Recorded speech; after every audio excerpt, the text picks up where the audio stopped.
Karena itu sifat wudhu ketika kita tunaikan tidak boleh terlepas dari sifat taharah ini, ya, dengan dua keadaan utama, yaitu nadhafah untuk bisa membersihkan secara sempurna bagian luar secara fisikal yang dibasuh.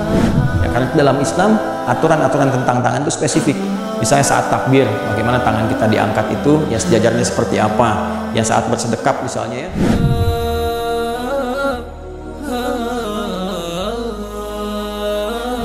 Teman-teman sekalian, saat ini kita akan coba kembali lanjutkan bahasan kita seputar sifat sholat Nabi Sallallahu Alaihi Wasallam. Yang di pertemuan lalu di hari kelima telah kita sampai pada pembahasan sifat wudhu Nabi Sallallahu Alaihi Wasallam, dan ini menjadi penting untuk kita uraikan karena wudhu ini menjadi syarat sah sholat yang mengantarkan kita pada benarnya sholat, yang mengantarkan kita pada penerimaan sholat di hadapan Allah Subhanahu Wa Taala.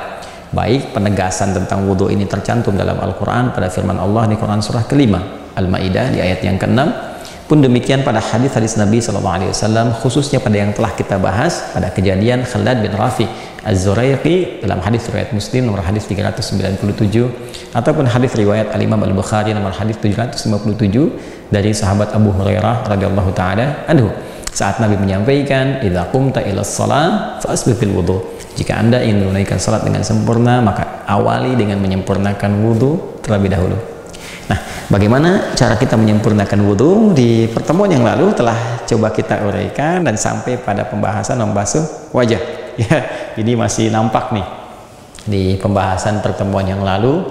Kita ingat-ingat sejenak ya, bahwa nanti cara berwudhu harus caranya sesuai dengan taharah. Ya, harus sesuai dengan taharah yang memadukan tiga unsur utama, yaitu al-husnu, an-nadhafah, wad-diya. Kalau kita gabungkan ini, maka ini menjadi taharah, bersih luarnya, suci dalamnya. Karena itu pembahasan tentang wudhu itu senantiasa dicantumkan oleh para ulama, termasuk para ulama hadis dalam kitabut taharah, seperti Al-Imam Muslim. Ini saya tuliskan kemarin, ya, menyantumkan pembahasan di kitab beliau Sahih Muslim pada pembahasan kitab At-Taharah. Dan dalam kitab At-Taharah ini beliau menguraikan tentang bagaimana esensi wudhu yang kita tunaikan menjelang melaksanakan salat. Nah, wudhu dengan taharah ini termasuk nanti penegasan dari Allah Subhanahu Wa Taala di penghujung firman-Nya di surah Al-Ma'idah di ayat yang ke-6, di penghujung ayat yang ke-6. Allah menyampaikan, walakin yuridu liyutahhirakum. Ya, Allah tidak menginginkan memberi beban pada kalian dalam berwudhu ini, tetapi menginginkan kalian untuk bertaharah. Ya, untuk membersihkan kalian, menyucikan kalian. Karena itu sifat wudhu ketika kita tunaikan tidak boleh terlepas dari sifat taharah ini, ya, dengan dua keadaan utama, yaitu nadhafah untuk bisa membersihkan secara sempurna bagian luar secara fisikal yang dibasuh, ya. Kemudian yang kedua adalah membersihkan bagian dalam, menyucikan, ya, fungsi-fungsi organ ini yang mungkin melekat kesalahan-kesalahan saat kita gunakan dalam berinteraksi harian. Ya, jadi yang pertama ada fungsi nadhafahnya, ya. Nah, yang kedua memadukan antara husnu dan diya, ya, al-husnu dan al-diya. Nah, ini dia, ya. Sehingga bagaimana wudhu itu melahirkan aura kebaikan, cahaya-cahaya kemuliaan, membaguskan, baik bagus secara basuhannya ataupun membaguskan bagian dalamnya, sehingga suci itu ditunaikan berdasar turunan hadis ini, yang hadis Muslim riwayat sahabat Utsman bin Affan radhiyallahu taala anhu, ya. Man tawadda'a fa ahsana al-wudu, maka kharajat khatayahu, kan, kharajat khatayahu min jasadihi, ya.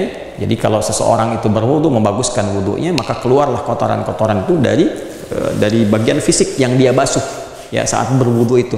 Bahkan redaksinya sampai ke adharihi, sampai ke bagian kuku-kukunya. Jadi setiap yang dibasuh dari bagian tubuh kita itu keluar kotoran-kotoran yang mengandung dosanya. Jadi bukan fisiknya saja bersih. Ya, seharusnya orang wudhu itu memancarkan kebaikan karena bukan sekedar bersih fisiknya, tapi kotoran-kotoran dosa-dosa yang melekat pada anggota tubuhnya yang digunakan berinteraksi itu juga bersaat yang bersamaan tanggal dengan tanggalnya air wudhu, dengan jatuhnya air wudhu, maka tanggal pula, jatuh pula kotoran-kotoran dan dosa yang melekat di dalamnya. Nah, pertemuan yang lalu kita telah uraikan bagian pertama yang pokok dalam berwudhu. Masih ingat ya teman-teman sekalian? Jadi berdasarkan kadar air yang kita gunakan saat berwudu, maka akan terjadi tiga kejadian. Yang pertama, air cukup untuk disempurnakan keseluruhan, ya, keseluruhan dengan sunnah dan pokoknya. Yang kedua, kadar air yang hanya cukup untuk pokoknya saja.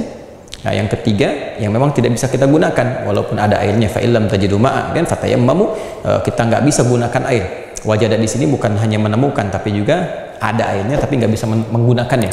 Ya, seperti saya sampaikan kemarin, air melimpah tapi sakit nggak bisa gunakan air, misalnya kan. Kemudian air terbatas nggak bisa dipakai karena dipakai untuk hajat tertentu saja. Ya, atau dalam kondisi memang air nggak ada sama sekali, maka fatayammamu, maka gunakan babnya untuk tayamum. Nah, sekarang kita ingin belajar yang pokoknya dulu teman-teman sekalian. Karena nanti kalaupun sunnahnya sempurna, pokoknya tidak bermasalah. Ya, contoh misalnya kumur-kumur itu sunnahnya, kumur-kumurnya bagus, tapi membasuh wajahnya nggak sempurna, maka bermasalah, ya kan? Nah, ini ada 4 yang pokoknya itu. Ini mengambil dari Quran surah kelima Al-Maidah di ayat yang ke-6. Ya ayyuhalladzina amanu, hai semua orang beriman, dipertaruhkan imanmu di sini jadi parameter kebenaran wudhu. Kemudian idza qumtum ilas shalah, jika engkau ingin menyempurnakan salat, ya faghsilu wujuhakum, maka mulai pertama berwudu dengan membasuh wajahmu. Ini telah saya terangkan. Bagi yang Anda baru bergabung saat ini, mohon izin untuk bisa mengecek di episode yang lalu. Yang telah punya buku itu, ya catatan penuntut ilmu spesial Ramadan, tinggal Anda scan saja di hari yang kelima barcode-nya, ya scan, nanti akan muncul tayangan yang kemarin dan Anda lihat bagaimana kami menunjukkan proses untuk membasuh wajah. Nah, wajah telah selesai. Sekarang kita masuk pada bagian yang kedua, wa aydiyakum ilal marafiq, wa aydiyakum ilal marafiq, dan tanganmu. Lihat baik-baik ya, lihat harokatnya, wa aydiya nih, wa aydiyakum ada harokatnya fathah ya. Ini waw ataf tuh huruf yang berfungsi mengikutkan hukum dari informasi yang disampaikan setelah huruf waw itu pada yang sebelumnya ya. Jadi ini ada huruf waw, ada informasi yang disampaikan setelahnya ya. Aydiyakum ilal marafiq, tangan sampai siku, hukum ini diikutkan pada kalimat sebelumnya, nih informasi sebelumnya. Faghsilu, nah ini diikutkan pada perintah ini, maka basuhlah, ya kan? Faghsilu, basuhlah, karena ini fi'il amr, maka yang terletak setelah fi'il amr harus nasab, ya harus mansub, harokatnya nasab yaitu fathah. Maka di sini wujuha, kan? Wujuhakum nih ha, faghsilu wujuhakum, ini pun ikut aidiya, ya kan? Oke, fathah harokatnya sama-sama fathah. Nah sekarang perhatikan baik-baik bagian kedua. Ya, wa aydiyakum, karena wa-nya ini ikut kepada sebelumnya itu ghasala, berarti masih serupa seperti yang kemarin. Saat akan membasuh wajah, itu ambil airnya seperti ini, ditumpahkan kan ke tempat yang akan dibasuh. Kalau kemarin wajah, ya dengan penekanan kepada jari di telunjuk dengan ini ibu jari itu yang telah kami terangkan. Nah, sekarang akan masuk ke tangan. Sebelum masuk ke sini, saya ingin tunjukkan dulu bagian-bagian tangan, karena nanti di syariat itu detail sekali. Tangan itu ini teman-teman, dari jari-jari sini sampai ke sini, ini tangan dari sini sampai ke sini ya, namanya yad, jelas ya, apa namanya, yad, yadun ya, ya dan dal, yadun. Jamaknya disebut aidi ya, jamaknya aidi ya, hamzah ya, dal ya, yadun jamaknya aidi, dari sini sampai ke sini, paham ya? Nah jadi di sini karena bentuknya untuk banyak, untuk orang-orang beriman banyak kan, nggak mungkin tangannya cuma satu untuk satu orang saja, tapi banyak, maka di sini dijamakkan aidiyakum, jelas ya, ya-nya berharakat fathah ya untuk menunjukkan nasab pada perintah sebelumnya. Nah tangan itu dari sini sampai sini. Nah ada bagian-bagian batasan di tangan yang penting kita ketahui. Contoh ini jari-jari disebut asabi', asabi', ini kaffun ya, kaffun, ini bagian dalam ini ya, bagian dalam ini kaffun, telapak. Kemudian di sini pergelangan ya, pergelangan terus rusghun, ra sin ghain, rusghun ya.